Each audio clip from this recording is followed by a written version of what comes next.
Are you a doctor trying to elevate your practice and make your impact on the world long lasting? Ready to go from a hustler to a CEO? Man, you already know. Welcome to the Michael Buffington Show, the podcast that's transforming the lives of doctors. You ready? Let's go.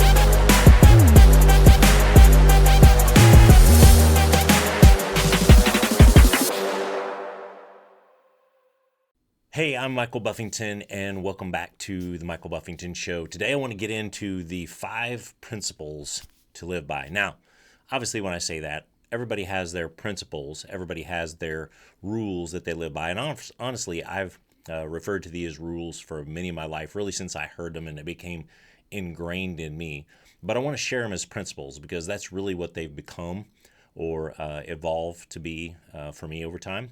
And we'll see how these fit you, because I think just these 5 simple things can truly change the trajectory of someone's life or keep you on a good trajectory if that's you right now. So I'd like for you to put that lens on, and we're going to dive right into these, because really when I was exposed to these, it was back in 2016. And it was when I spent a great deal of time for years actually training with Garrett White at Warrior, and of course all of my brothers there at various levels. And I had some extensive training there, as well as numerous events. And the way that we often train things there were truly immersion. And you hear that from many of the so-called gurus out there, that immersion is the way to learn. And I got to tell you, I'm a couple days away from Game Changer 1248, which is that version, or my version, if you would, of an immersion event. It's not just an event. I always refer to one of those semi-annual events as an experience, because you just can't leave there the same. You just can't. And that's what we set it up to be, and that's what was my experience in coming into Warrior. And one of the frameworks that we came into in the very beginning was these 5 rules, which again, later I see as principles in my life, and we still call these 5 rules. And what you don't know is when I'm recording this podcast in a couple days, I'm going to be sitting in a room full of men, and we're going to go over these rules before we start the day, before we start the weekend, before we start the event, because not only are these something that you can check yourself with on a daily basis, but these are important to get the most out of anything from my viewpoint. So the first rule coming into that is trust the process. Really simple one. Maybe you've heard it, right? Some of these things are repurposed or iterated out from another person's voice. And I choose to take them just the way they were taught to me, because they stuck. They stuck to me. They cannot be washed away. They cannot be something that I don't think of on a consistent basis. And if you actually ask any of my 3 boys, they could tell you these rules, which I hope, and the hope and the prayer and the intention when they learned these rules through being around me and me asking them was to serve them in their lives. And that's what I want to do with you today. So trust the process. You know, the key word in that, trust. Like, you have to have trust. We all have to have trust. And in a world, in an environment, for those of you docs listening, you know, in practice, there's this component here that you have to have trust in others. You have to trust yourself. You have to trust the people that you work with. You have to trust the people that you're around. You have to trust those aspects of life, and they have to trust you, right? No patient is coming in unless they trust you. No team member is sticking with you unless they trust you. So it's a two-way street. Now, we can choose many times just to not trust people. And all of us that have been on this earth for a period of time have very good reasons that would be okay. That would be something that we could choose. But I'm asking you for a moment to consider one of the rules is to trust the process. Now, the trust is the word that I'm talking about now, but the process itself, like, is there a process, right? The process can be painful, but it is still part of the process. So you need to trust it all the way through and understand that from my viewpoint and the way I am spiritually, like, there are many things that come into my life and have come into my life that I did not like. And I had to remind myself, this is the path. This is part of the process. I am evolving because of this pain, this situation. So that trust for me lines up very closely with faith. And many times when all the factors that you can come up with don't want you, don't really cause you to lean into it, that's when I'm asking you to consider leaning into the most. So I'm going to ask these guys in a couple days, and it is all going to be trust the process, because there's going to be things that I do that they won't understand why I'm doing them. They can't see that outcome that I see, and also the intention behind it. And I know that this goes on for everybody. The second rule, one of my favorites, details matter. Yes, this is the one that my kids don't like hearing, because details do matter. And I can tell you, right out of the gate, I never come any differently on this, is that I make mistakes. I am not perfect. I try to be. I know it is a failed mission. However, it still is something that's ingrained in me and who I am, and I'm going to do the very best that I can in everything that I do. And in that, details do matter. If you forget details, that's one thing. That can happen. That's human. You make mistakes.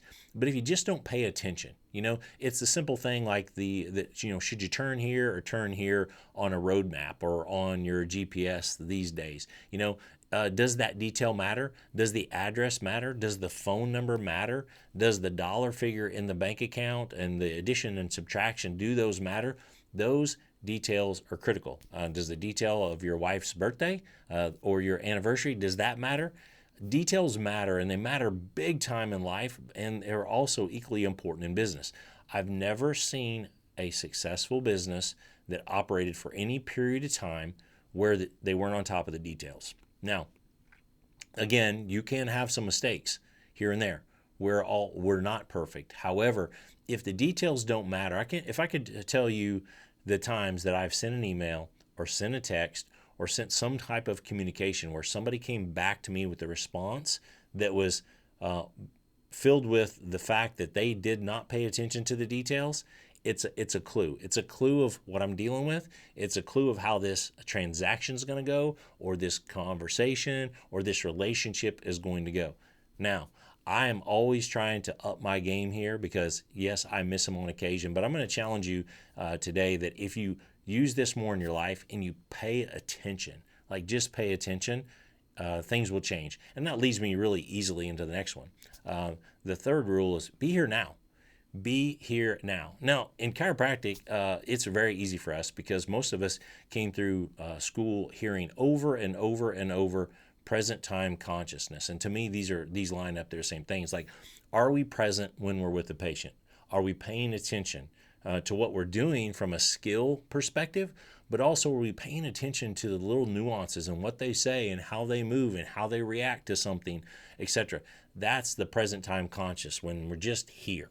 We're just right here. Kind of blinders on, which can be very healthy. Do you think that when you sit across from your wife on a date night, do you think it would be better to be like this and be here now, or be better like this, just right here on your phone, typing away? Because I see this all the time. I see it in restaurants. It drives me crazy. My wife and I will ironically end up talking about, like, that couple has been here for an hour. They haven't put their phones down. They haven't even looked at each other. They haven't, engaged. Like, what's the point in coming to dinner with each other if you're going to pay attention to this? Now, and I know how easy this is. It can get, we can all get carried away there. So, but be here now. When you're with your kids, I'm a firm believer in that it's quality over quantity. This is an area that I know in my pursuit for so many things in business and in life, I have not always done this well. I put patience first. I put the practice first. I put all those things first, and left my family to kind of get some of the scraps over here and some of the things that are left over to me.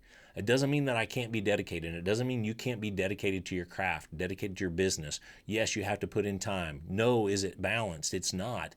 It's not, this many hours here and this many hours there. I've never seen that hold out true. I'm just trying to have some harmony around the situation. But where I am is where I am. And that's a tall task, and that's exactly why I treat it as a principle. Do I do it infallibly? No. Will you? I doubt it. If you can, fantastic. But we can always work to be better and be engaged with the people we're with. That's also, isn't it a pet peeve, or is it just me, that when people are out with each other, and you see other, like, friends, couples, yet they're texting other people. Like, hey, guess where I'm at? I'm here with so-and-so, and they're texting them. How about being here with whoever you're with? It always kind of, maybe I'm starting to sound a little old school. I don't know. You can drop me some comments or send me a DM if you think I Did I just say D and M? That would mean I'd really old school. You can DM me or something and tell me if you think I am. I think there's certain attributes about that need to hold true till the end of time. Rule number 4. This is so simple, yet so easy to forget. And it's don't ever quit. Like, don't ever quit. And I think by and large, when I say that, there's this quick response of like, yeah, I'm not a quitter. No, I'm sure you aren't. But it's don't quit on yourself. Don't, excuse me. Don't quit on others. Like, just don't quit. When the going gets tough, keep moving. Don't give up. It kind of, and this rolls back. Every one of these rules lays over the other one, because right now, when I'm thinking about rule number 4 of don't ever quit, I'm thinking about trust the process. Like, sometimes you have to stay in it. I did a podcast, did one of these shows recently, and I talked about embracing the suck. I didn't say you got to like it. I didn't say it was fun. I didn't say any of those things. But you do have to pay a price in some form or another. I believe that. If you don't believe that, yeah, we're probably not going to see eye to eye, but there is always a cost, of admission in anything that you do. But don't ever quit, because the biggest thing that you can do is quit on you. And when you do that in your heart, or you do that in your head, guess what? You cannot impact other people with the potential that I know is inside you. And we don't want to let that waste, right? You only got one shot here. Don't make it a dress rehearsal. Get it done, do your best, and know that that will be good enough if you trust the process. So, and of course, you never quit. It's real simple. These things are so interlinked for me. And 5 is an interesting one, especially in today's world, but I think it's really poignant. In the warrior frame, we talk about take care of your brother. Game changer, same thing. Take care of your brother. But really, for any of you and all of you out there, it's really a matter of take care of those around you. Like, take care of them. Now, this doesn't mean coddle them. This doesn't mean baby them. That doesn't mean co-sign on their bullshit. It doesn't mean any of those things. But take care of people that matter. I know for a lot of the providers, that's your patients. You really care about these people. You're giving them your level of service. Your team is doing the same thing. So take care of them. When you see a person in need, do what you can to help. Don't just turn a blind eye. When you have a friend, a close friend, or a colleague, or a coworker, or a teammate that is not in a good spot, like, take care of them. Part of this goes back to, are you being in the moment enough? Can you be here now to the degree where you even recognize that something is going on for them, that maybe they need that comment. Maybe they need that kick in the butt that day. That could be real. Maybe they need that compliment. Maybe they need that affirmation. Maybe they need to like, hey, are you okay? Maybe they just need you to hold space to let them have a moment and collect themselves. Maybe you actually share these things with them. How about that? Maybe that could help them to get them just some frameworks to consider. Because if people would work off of these 5 things or similar facets of this on a daily basis, I know that they would get farther in life. They'd have a lot more peace, because that's the payoff. When you're putting in the work and you pay attention to these things, you're going to be able to accomplish so much more in less time. You're going to be more present with the people that you're with. Your relationships are going to be better. Your numbers will be better because you're paying attention to the details. You're really tracking everything in your life that matters, and you're letting the rest go. So my question to you is, when you go through this process and you apply these rules, what's the payoff? Everybody wants to know, what is the payoff? Well, you're going to have to find out for yourself what the payoff is. But I want to challenge you just to go through these rules over the next 30 days. Use these rules. Write these down somewhere. Consider them every day. When you have that trial, that challenge, when that situation comes up, ask yourself, do I need to trust the process? Hey, could I have done a better job here if I paid attention to the details? Did I miss a detail? And is that why this is painful in this moment? Is that why it's showing up? Do I need to be here now? Think about that relationship, especially to your wife and your kids, or your spouse and your kids. Are you giving them even those minutes that they need just to see them, just to sit across the table? Yes, a dinner table. Sit across the table, look at them, ask them the questions. Yeah, you'll maybe get the things that I do occasionally from the teenagers about being interrogated if you ask more than 3 questions in a row. But you do it anyway, right? As a parent, And I'm asking you to do it anyway, no matter what situation you're in life. And don't ever quit. Don't ever quit on yourself. Don't ever quit on your kids. Don't ever quit on your spouse. Like, just don't quit. There's no joy in that. Maybe it's because it was ingrained in me as a kid, quitters never win. I truly believe that to be true. And as they say, winners never quit. So don't do that. In today's world where I feel like a lot of people can encourage you to quit. They can encourage you to, stop chasing your dreams. They can tell you all the ways that it won't work. And, and it's not like I don't have those same conversations in my head at times too. But that's why these rules matter to me. And ultimately, I know this about me, and I believe it to be true most of you. And that's why you would be listening to the show. And that is, you like to take care of people. It's part of who you are. You care about people deep down. So don't act like you don't. And just give what you can give. And all of this really boils down to, when these 5 rules, you do this on a regular basis, and then you get to do what I close every show with. You are truly learning daily. And I hope you learned something today. You're living full out. Like, you're giving the world the best of you can give. And from that, you should never forget, because it's always going to be true, you are your legacy, and you are building it no matter what you do or don't do every single day. And I know you're worth it. I hope this is a good one for you. I want you to share it up with somebody that needs to hear it, because together we can do more for each other, for your community, for your state, for your country, for the planet. There's no doubt in my mind. Let's go.